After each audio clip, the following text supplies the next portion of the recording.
고린도후서 4장 7절에서 10절 같이 한 절씩 교독하도록 하겠습니다. 우리가 이 보배를 질그릇에 가졌으니 이는 심히 큰 능력은 하나님께 있고 우리에게 있지 아니함을 알게 하려 함이라. 우리가 사방으로 우겨쌈을 당하여도 쌓이지 아니하며 답답한 일을 당하여도 낙심하지 아니하며 박해를 받아도 버림받지 아니하며 거꾸러뜨림을 당하여도 망하지 아니하고 우리가 항상 예수의 죽음을 짐은 예수의 생명이 또한 우리 몸에 나타나게 하려 함이니라. 아멘. 자, 이제 오늘 우리 교회가 31주년이 되고 또 임직자도 세우게 되었습니다. 우리 교회는 무엇을 자랑하고 또 무엇을 선포하는 교회가 되어야 할까 하는 질문이 생기게 되죠. 예전에도 한번 어떤 이야기 들었습니다만 한국에서 어떤 부흥사 목사님이 한국에 있을 때 성도들에게 그런 이야기를 하시더라고요. 교인 여러분, 세 가지를 열심히 전파하고 선포하세요. 첫째, 우리 교회는 밥맛이 좋습니다. 그걸 자랑하라는 거죠. 그리고 둘째, 우리 교회 교인들 중에는 훌륭한 분들이 많이 있으십니다. 그걸 자랑하십시오. 그리고 세 번째, 담임 목사를 자랑하십시오. 이거 아멘 하시면 안 됩니다. 이런 거. 자, 이렇게 막 열심히 이야기를 하는데 성도님들이 막 웃고 좋아하고 그랬어요. 그냥 제가 듣고 있는데 마음에 이거는 상술이지. 이게 어떻게 교회가 그런 것을 자랑하고 할 수가 있을까? 마음이 참 그랬습니다. 그래도 밥맛은 좋을 필요가 있다는 생각은 동의가 좀 격하게 되기도 하기는 했어요. 31주년이 된 이제 우리 산안정직이 교회에 어쩌면 이 부흥사 목사님의 말을 유치하고 수준 낮게 어떻게 그런 소리를 했을까 하는 생각이 듭니다만, 그러나 사실 모든 교회를 쳐다보고 있으면 은근히 다 자랑하고 있어요. 우리 교회가 밥이 좋아서 교회 온다더라, 설교는 안 좋아도 밥 때문에 온다더라, 뭐 이런 이야기. 우리 교회에 이런 분들이 계세요. 제가 한국에 있을 때도 좀 당황스러웠는데 목사님, 교회 집사님 한 분이 나오면서 목사님, 오늘 제가 대어를 한 마리 낚아서 전도에 왔습니다. 옆에 나는 잔챙인가? 막 이런 생각이 드는데 마음이 참 애매하더라고요. 그러니까 은근히 우리도 모르게 그걸 자랑하고, 또 은근히 우리도 모르게 우리 교회 목사가 니네 교회 목사보다 배 더 많이 나왔다, 뭐 이런 거 자랑하고, 우리도 모르게 그렇게 하면서 결국 인간적인 이야기들이 나오는 거죠. 남들과 비교할 때 우리가 더 낫다 하는, 어쩌면 그 부흥사의 메시지를 경멸하는 마음을 가지면서도 자기도 모르는 사이에 그런 마음이 듭니다. 31주년이 된 지금 우리는 무엇을 자랑할 수 있을까요? 밥맛은 괜찮습니다. 그러나 우리가 자랑해야 할 것은 결국 남들보다 우리가 낫다는 이야기는 결국 우리의 의를 자랑하고 우리가 더 훌륭하다는 것을 말하고 싶은 바리새인들의 속내와 크게 다를 바가 없지 않을까 싶습니다. 그리고 오늘 임직을 받으시는 성도님들이나 또 귀한 날 기억하며 함께한 모든 우리 성도님들이 함께 선포해야 할 것은 우리가 남들보다 낫다, 우리가 더 좋은 교회다, 이런 어떤 것을 자랑하고 드러내는 일은, 그것은 하나님의 일이 아니라 사람의 일이라는 것이죠. 그렇다면 우리는 어떤 길을 걸어가서 주님은 우리가 뭘 선포하기를 원하실까? 오늘 말씀을 통해서 한번 살펴봤으면 좋겠습니다. 첫째, 우리가 가야 할 제자의 길은 우리를 전파하지 말고 우리가 너희의 종된 것을 전파하라고 말씀하십니다. 고린도후서 4장 5절을 같이 한번 읽어보겠습니다. 같이 읽겠습니다.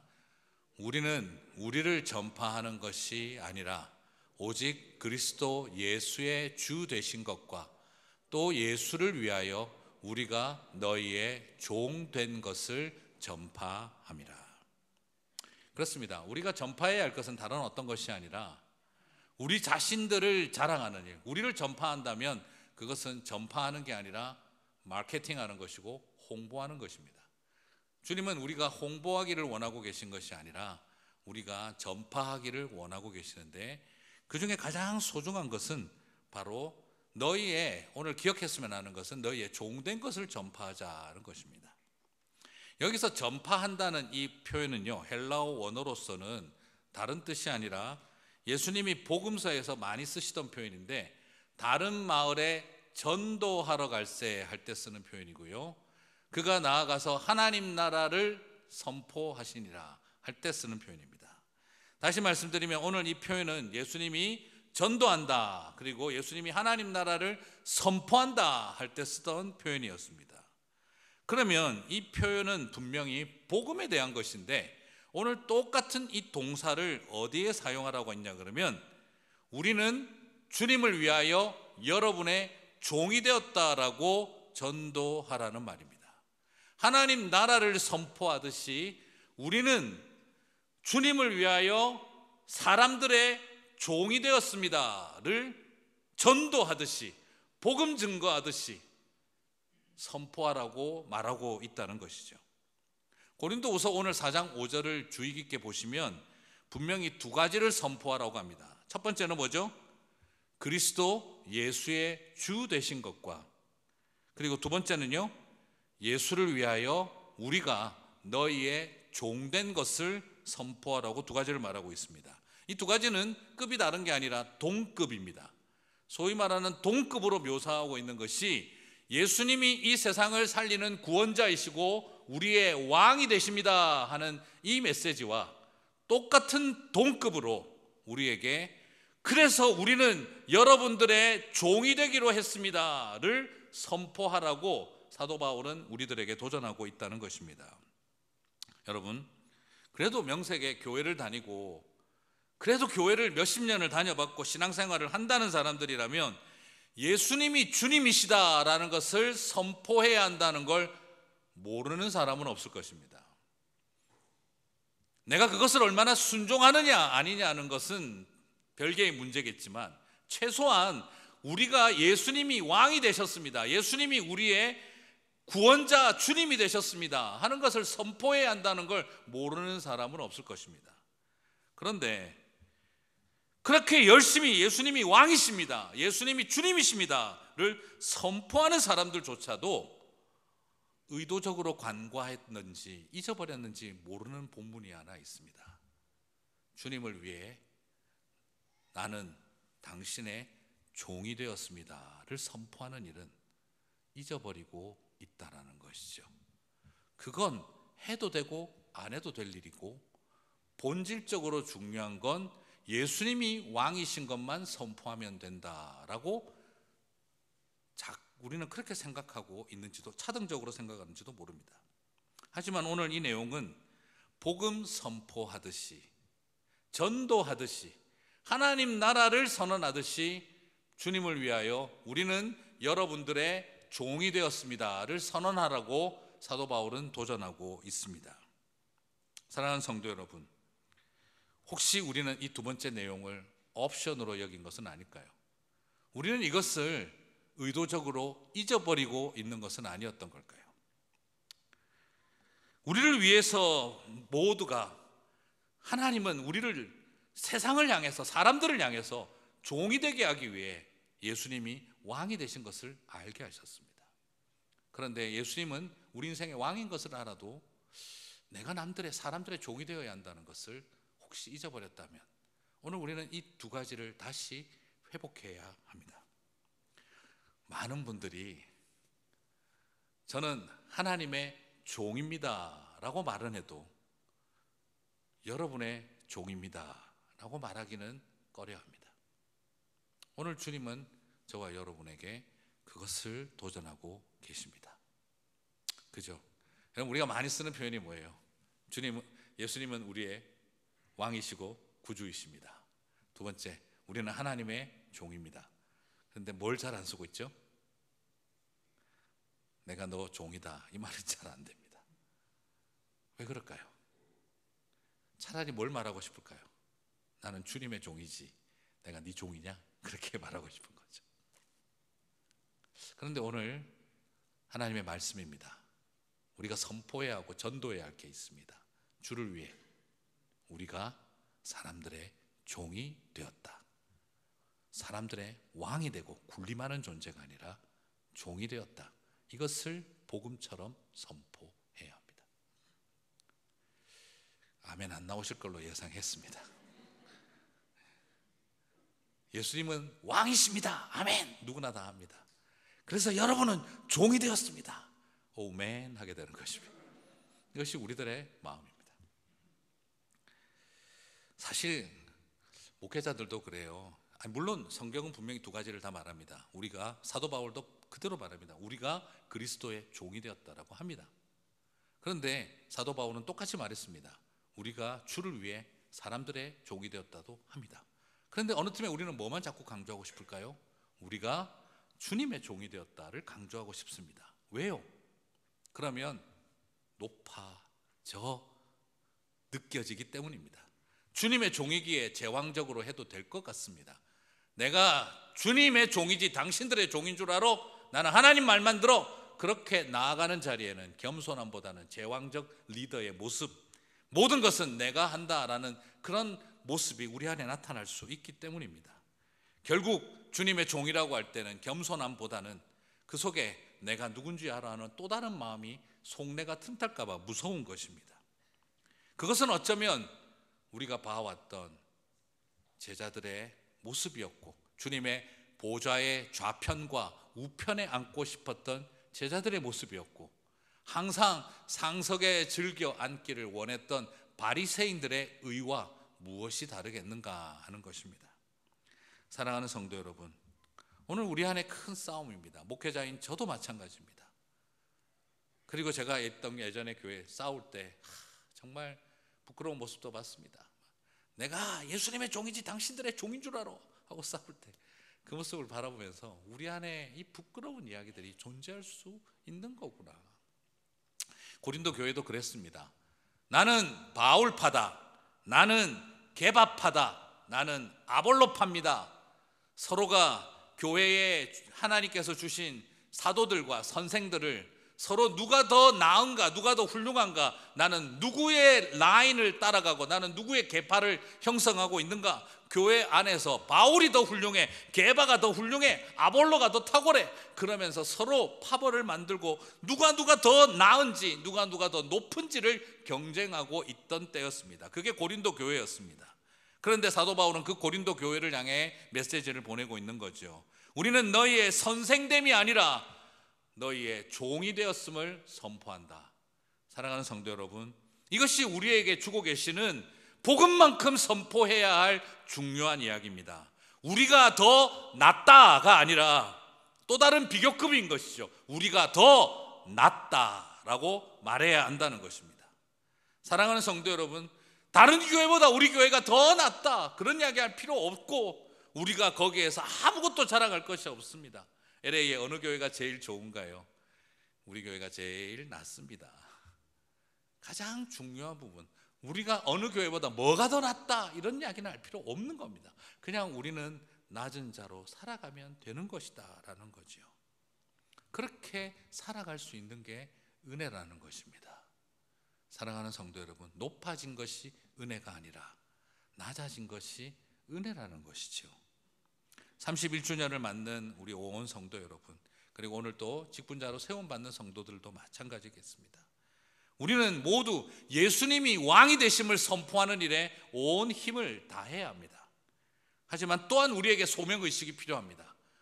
주님이 왕이 되심을 선포하는 소명의식만큼이나 우리에게 중요한 것은 주님을 위해 우리가 이 세상과 사람들의 종이 되었음을 선포하는 소명의식을 갖는 저와 여러분이 되시기를 주님의 이름으로 축복합니다. 그렇습니다. 예수를 위하여 그렇게 말하지 마십시오. 사람들을 위해 내가 예수님의 종이다라는 것을 선포하기 이전에 우리는 주님을 위해 우리가 사람들의 종이 되었습니다를 고백하는 저와 여러분이 되시기를 바랍니다. 오늘 말씀 그대로 예수를 위하여 우리가 너희의 종된 것을 전파함이라.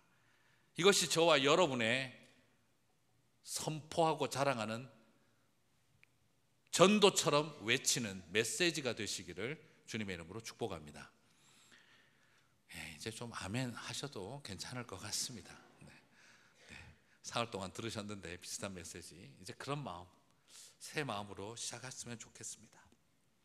그럼 두 번째로 나누고 싶은 제자의 길은 고통이 없는 평안의 여정이 아니라 결국 견뎌내고 이겨내는 생명의 여정이다라고 말씀을 드리고 싶어요. 그러면 내가 사람들의 종이 되겠다 하고 나서면, 사람들이 그냥 다 그냥 이렇게 좋다고 하고 그냥 모든 일이 잘 될까요? 꼭 그렇지 않은 것 같아요. 저도 이렇게 저 자신을 놓고 한번 가만히 생각을 해보면요, 저도 우리 교회에 제가 담임 목사로 오기 이전에 지금 벌써 13년을 보냈지 않습니까? 그리고 그 전에는 청년 사역만 13년을 했어요. 근데 요즘 보면 청년들이 보면 인사도 잘 안 하고, 요즘 애들이 그냥 좀 뭐라 그러죠? 싸가지가 없다, 이렇게 이런 표현을 쓰잖아요. 근데 제가 과거에 13년 전에도 청년들은 싸가지가 없었어요. 그때도. 제가 청년부 목사라고 부임을 해도 인사 안 해요.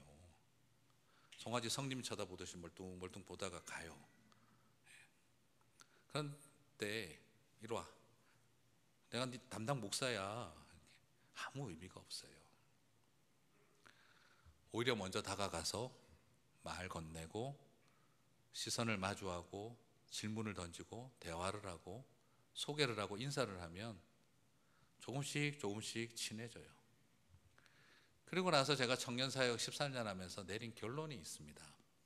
그냥 존경받는 목사 되려고 하지 말고 친구 되는 목사 됐으면 좋겠다. 그냥 친구 되려고 결심을 했죠.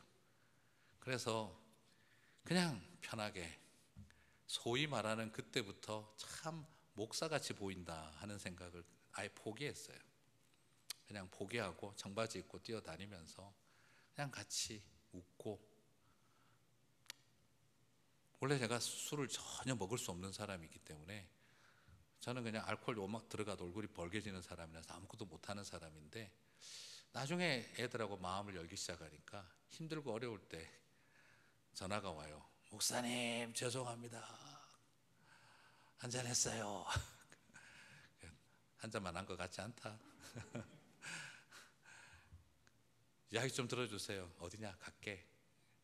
오실 필요는 없고, 아니야 어디니까 대충 어디쯤인지 말해. 그냥 찾아가면 그냥 앉아서 한참을 울면서 이런저런 넋두리하고, 그리고 차에다 싣고 오면 꼭 또 토하네요.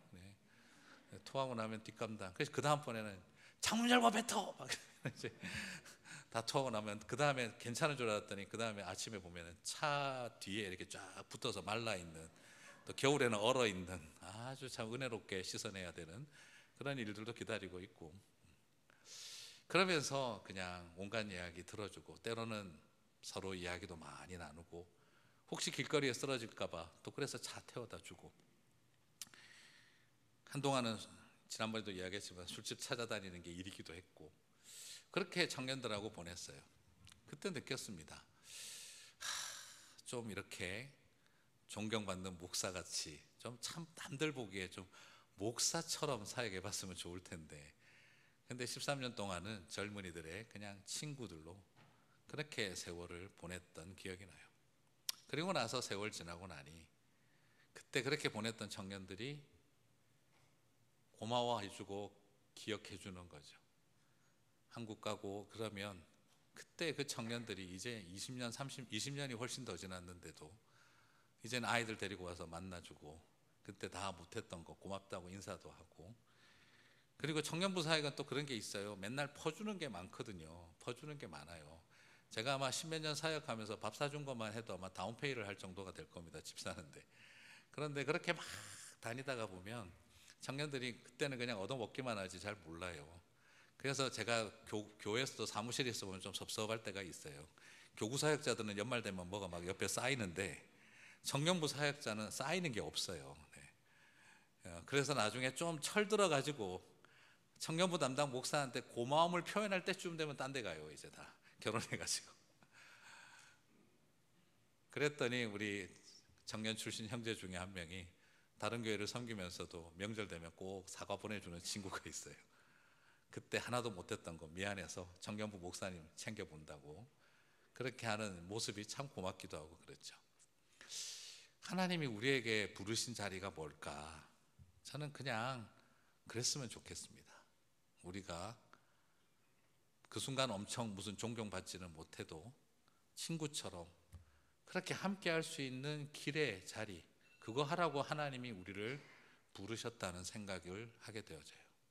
사랑하는 성도 여러분, 우리가 그런 어떤 모습으로 하나님 앞에 나아갈 때 주님 우리를 통해 역사하시지 않겠습니까? 근데 그렇게 나아가면 만사 좋은 일만 기다리고 있을까? 그렇게 내가 하나님 앞에 내려놓고 자포 떼고 견장 빼고 소위 말하는 나이 계급 다 떼놓고 소위 그렇게 엎드리고 나아가면, 내가 그런 제자의 길을 걸어가면, 종된 길을 걸어가면 정말 왕처럼 떠받들어주고 모든 사람들이 좋아하고 삶의 환경과 형편들이 다 좋아질까? 꼭 그렇지도 않습니다. 고린도후서 4장 8절 9절을 보면 이 말을 하고 난 다음 바울은 제자들에게 주어지는 길을 이렇게 설명하고 있습니다. 고린도후서 4장 8절 9절 같이 읽어볼까요? 우리가 사방으로 우겨쌈을 당하여도 쌓이지 아니하며 답답한 일을 당하여도 낙심하지 아니하며 박해를 받아도 버림받지 아니하며 거꾸러뜨림을 당하여도 망하지 아니하고. 아멘 하면서도 마음 한구석에 이 구절을 보고 있으면 어떤 생각이 드시죠? 사방으로 우겨쌈은 당하네, 답답한 일도 당하네, 박해도 받네, 그리고 거꾸러뜨림도 당하네. 그것이 제자의 길이라는 거죠. 8절은 여러분 보시면 좀 더 정확하게 의미를 설명을 하면 정서적인 학대를 당하는 것을 말하고, 9절은 육체적인 폭력을 경험하는 것을 말합니다. 제자의 길을 걸어가면은 사방으로 우겨쌈을 당한다, 정서적인 고통, 학대, 그리고 9절을 보면 육체적인 폭력과 핍박을 경험한다는 말이죠. 예수님의 제자가 되면 영육 간의 강건함을 누리게 될 줄 알았는데 예수님의 제자가 되니까 영육 간의 고통스러운 일들이 기다리고 있다라는 것입니다. 자, 그러면 이제 솔직하게 질문할 수 있습니다. 예수님을 잘 믿으면 고통이 없어질까요? 예수님을 잘 믿으면 복을 받을까요? 어제 토요일 저녁 고현정 목사님 굉장히 중요한 메시지를 해주셨죠. 교인들을 예배 잘 나오게 하고 봉사 열심히 하게 하는 방법은 딱 두 가지라고. 복에 대한 설교를 열심히 한다. 열심히 하시고 예배 잘 나오면 복 받습니다. 다음 두 번째, 열심히 안 하면 하나님에게 저주받고 진노당합니다. 사업도 안 되고 애들도 안 되고 병 걸립니다. 11조 안 하면 그렇게 됩니다 라고 설교 열심히 하면 성도들은 열심히 합니다. 그게 하나님 기뻐하는 일일까요? 그리고 혹시 그런 메시지에 나도 모르게 세뇌되어 있어서 지금 상황과 형편이 어려워지면 내가 저주받은 건가?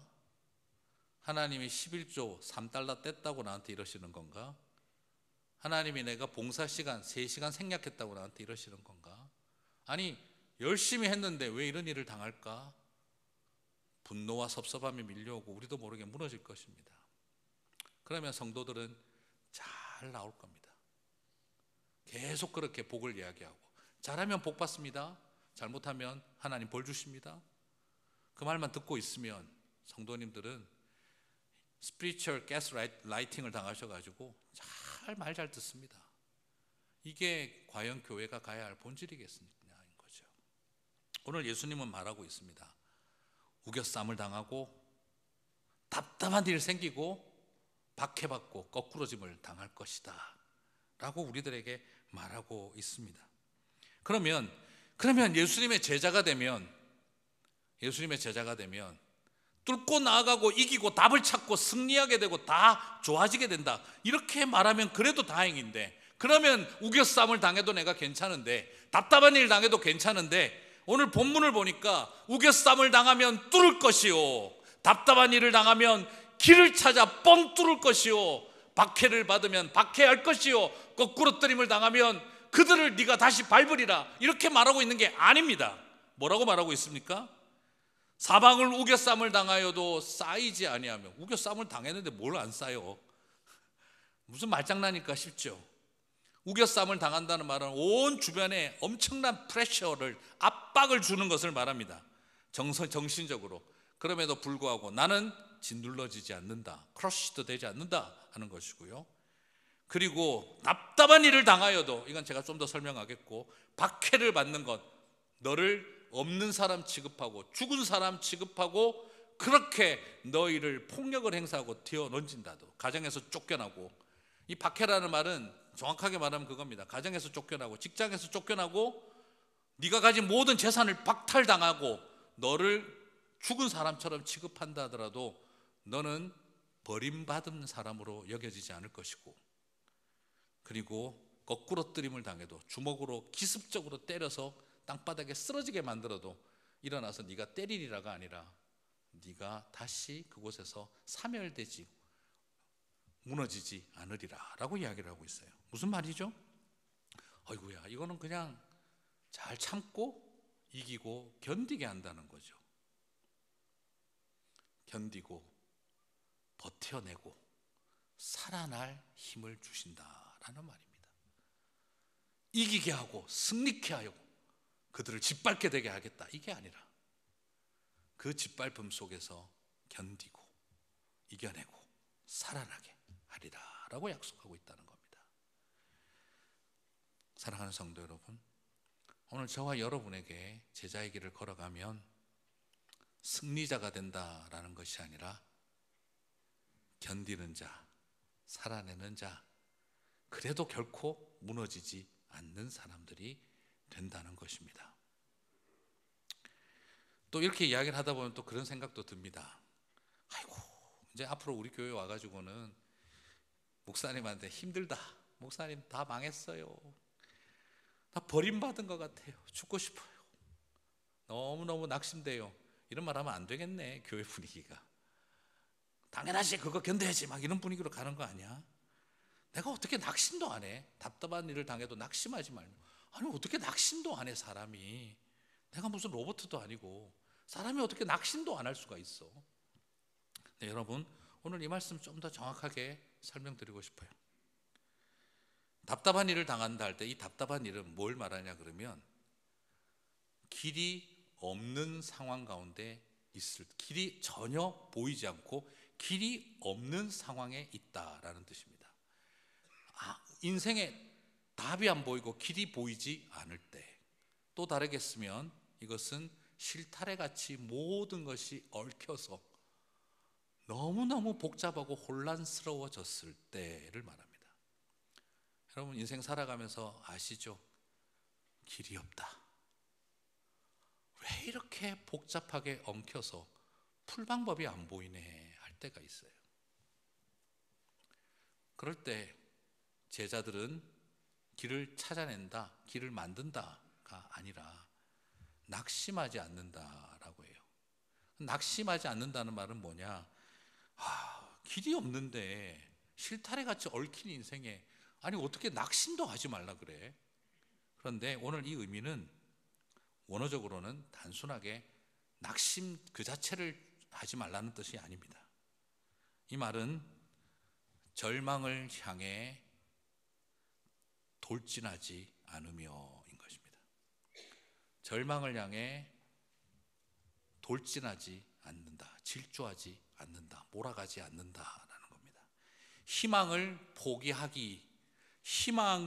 포기하는 것 하기 위해 자기를 몰고 가지 아니한다라는 것입니다. 사람이 낙심하는 것 자체를 나쁘다고 말하고 있는 게 아니라, 실망하는 것이 틀렸다는 게 아니라 그 실망을 통해서 자기 자신을 절망의 절벽으로 악셀레이터를 밟는 일을 하지 않게 하는 것이다 라는 겁니다. 제자도 낙심합니다. 실망하고 좌절합니다. 하지만 절망의 절벽을 향해 악셀레이터를 밟는 일은 하지 않는다는 것입니다. 사랑하는 성도 여러분, 지금 여러분의 삶에 경제적인 고통, 남들에게 말 못할 자녀에 대한 문제, 그리고 도무지 답이 보이지 않는 질병과 심각한 사고와 어려움으로 우리의 삶이 낙심되어지는 일, 저는 그걸 하지 말라는 게 아닙니다. 그 낙심이 절망의 절벽으로 여러분을 악셀레이터 밟지 않게 하는 일, 몰아가지 않게 하는 일, 그것을 믿음의 백성들은 그것을 감당할 수 있다라는 것이죠.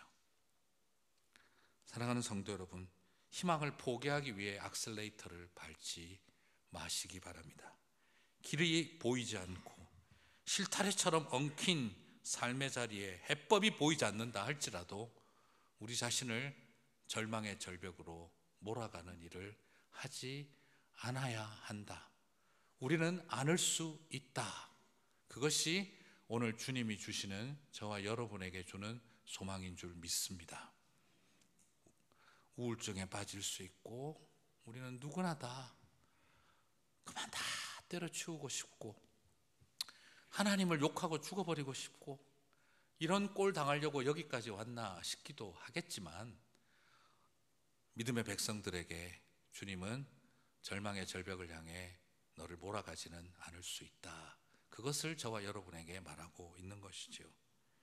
사랑하는 성도 여러분, 옆에서 그렇게 말하면 안 됩니다. 왜 아프다고 시험 들어?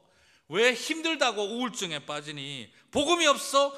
성경 말씀 봐. 사박으로 우겨쌈을 당해도 쌓이지 말라 그랬잖아. 길이 없고 답답해도 낙심하지 말랬잖아. 제자는 다르게 살아야지. 이렇게 막 던져대는 것은 아닙니다. 오히려 저는 이렇게 말씀드리고 싶습니다. 우리의 삶 가운데 주님은 우리를 크게 위로하고 계시기 때문에 저는 그것을 소망합니다. 괜찮아, 알아. 예배드리기 싫은 마음도 알고 교회 나가기 싫은 마음도 알고 낙심되고 넘어지고 무너질 수 있어. 희망도 사라지고 뭘 해야 될지 답도 보이지 않아서 원망이 나오고, 그래서 이 세상 허탄한 것들에게 마음을 빼앗길 수도 있어. 다 그랬어, 나도 그랬고. 하지만 사랑하는 친구야, 형제야, 자매야, 우리 절방의 절벽을 향해서 몰아가지는 말자. 그거 할 수 있는 힘은 우리에게 주셨다. 사랑하는 성도 여러분, 그 힘을 믿으시기를 주님의 이름으로 축복합니다. 자꾸 스스로 낙심하면 안 돼, 낙심하면 안 돼, 이렇게 생각하지 마시고 낙심할 수 있다. 하지만 악셀레이터를 밟고 끝까지 그것을 향해 몰아가지는 않을 거다. 그것을 바라보고 붙들 수 있는 힘, 그러면 이겨내고 견뎌내고 살아낼 힘을 얻게 하실 줄 믿습니다. 박광수님의 참 서툰 사람들이라는 글에 보면은 이런 글이 있습니다. 설교 시간에 술집 이야기해서 좀 그렇습니다만 참고로 한번 좀 들어주시면 좋겠습니다. 가난한 서민들이 가는 선술집의 탁자는 자고로 두껍고 무거워야 한다. 그래야 술 취한 이들이 아픔과 좌절과 눈물을 탁자에 내려놓고 갈 수 있기 때문이다. 저는 친구들이 제가 술을 못 먹는 걸 알기 때문에 그래도 저를 많이 데리고 다녔습니다. 왜냐하면 맨정실에 술값 계산해 줄 사람이 있어야 되고 정신 못 차릴 때 택시 태워줄 사람이 있어야 되기 때문에 항상 또 저를 잘 데리고 다녔어요. 정말 힘든 일이 있을 때 친구가 저를 한번 불러서, 딱 저런 집이었습니다. 허름한 그 자그마한 선술집에 저를 같이 좀 와서 이야기 좀 들어달라고 저를 앉혔어요. 그때 그 친구가 하던 말이 지금도 기억납니다. 이런 굵은 탁자에는 탁주가 좋아.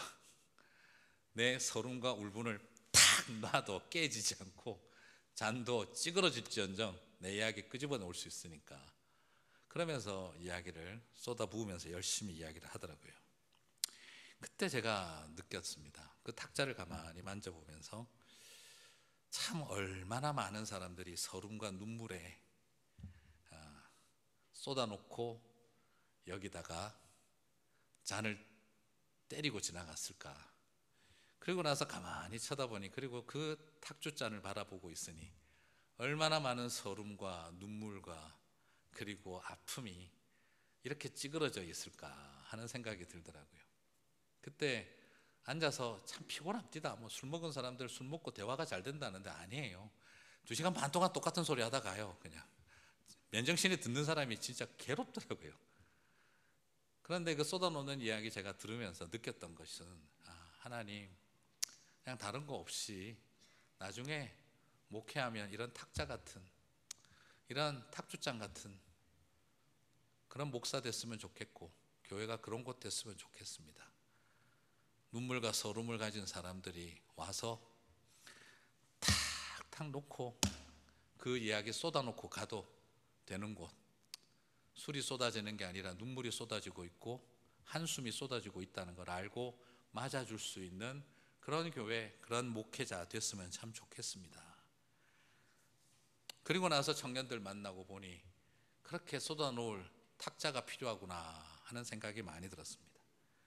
우리 교회가 행복과 기쁨과 성공과 잘된 것만 자랑하는 거 받아주기 위해서 얇고 가벼운 탁자 같은 교회가 아니라 찌그러지듯 부서지듯 그렇게 놓아도 그 서름과 원망과 한을 다 받아줄 수 있는 무겁고 튼튼한 탁자 같은 그런 교회가 됐으면 참 좋겠습니다. 낙심하지 말라는 훈수를 던져주는 것보다, 그런 종교적인 훈수보다 낙심해도 된다, 다만 절망을 향해 질주하지는 맙시다, 희망을 포기하기 위해 악셀레이터 밟는 일은 그만합시다, 그렇게 그런 능력 주셨습니다 라고 말해줄 수 있는 그런 영적인 중보가 있는 무겁고 말없고 그리고 튼튼한 탁자 같은 교회가 되었으면 참 좋겠다 싶습니다. 그 길을 가는 저와 여러분 되시기를 주님의 이름으로 축복합니다. 말씀을 마무리합니다. 제자는 그렇다고 해서 죽을 고생만 하지 않습니다. 예수의 죽음을 짊어지고 가는 그곳에 예수님의 제자가 되면 고생하고 고통스러운 일이 많구나, 그렇지 않습니다. 그 길을 걸어가면 주님은 약속하셨습니다. 예수의 생명이 빛날 것이라고 말씀하고 있습니다. 고린도후서 4장 10절 말씀을 여러분 같이 읽었으면 좋겠습니다. 주님의 말씀입니다. 들으십시오. 주님의 말씀입니다. 들으십시오. 이 말씀을 듣고 가슴 속에 죽음을 짊어지고 간다 할지라도 생명의 빛을 드러내는 저와 여러분이 되시기를 바랍니다. 한 목소리로 읽겠습니다. 우리는 언제나 예수의 죽임 당하심을 우리 몸에 짊어지고 다닙니다. 그것은 예수의 생명도 또한 우리 몸에 나타내게 하기 위함입니다. 아멘이십니까? 그렇습니다. 우리의 삶 가운데 사방으로 우겨쌈을 당하고 답답한 일을 당하고 박해를 맞고 거꾸러뜨림을 당하는 일을 저와 여러분은 짊어지고 살아갈 수 있습니다. 그러나 결코 갇히지 않고 결코 낙심하지 않고 절망을 향해 돌진하지 않고 버림받은 바 된 사람처럼 취급해도 나는 결코 버림받은 인생 아니라는 걸 알고, 그리고 어떻게 거꾸러져도 멸하지 아니하고 망하지 아니하고 살아내어서 예수 그리스도의 죽음을 짊어지고 살아가는 그 길, 남들이 볼 때는 지긋지긋하게 힘들고 고생하는 길만 살아가는 것처럼 보인다 할지라도 결국 세상은 보게 됩니다. 저 사람의 삶 가운데 하나님의 빛이, 예수 그리스도의 생명이 빛나고 있는 거구나. 사랑하는 성도 여러분, 돌아보십시오. 우리 어머니, 우리 아버지, 사랑하는 우리 믿음의 친구, 그렇게 예수 믿고도 고생하고 힘들게 살아가는데 돌아보십시오. 죽음만 보입니까? 고생만 보입니까? 그렇지 않습니다. 예수 그리스도의 생명의 빛이 그 몸에서 빛나고 있음을 보게 되는 저와 여러분이 되시기를 주님의 이름으로 축복합니다. 오늘도 여전히 쉽지 않으시겠지만 저는 믿음으로 고백합니다. 제자의 길을 걸어가는데 왜 이럴까? 제자의 길이기 때문입니다. 왜 뭔가 시원하게 뚫리는 게 없을까? 아닙니다. 낙심하셔도 되고 다만 돌진하지 않으시면 됩니다. 그리고 꼭 보십시오. 나는 죽음만 짊어지고 사는 것 같다. 아닙니다. 예수의 생명이 여러분의 몸에서 빛나고 있음을 보게 되시기를 주님의 이름으로 축복합니다. 우리 다 함께 자리에서 일어나셔서 찬양하고 기도하고 마치겠습니다.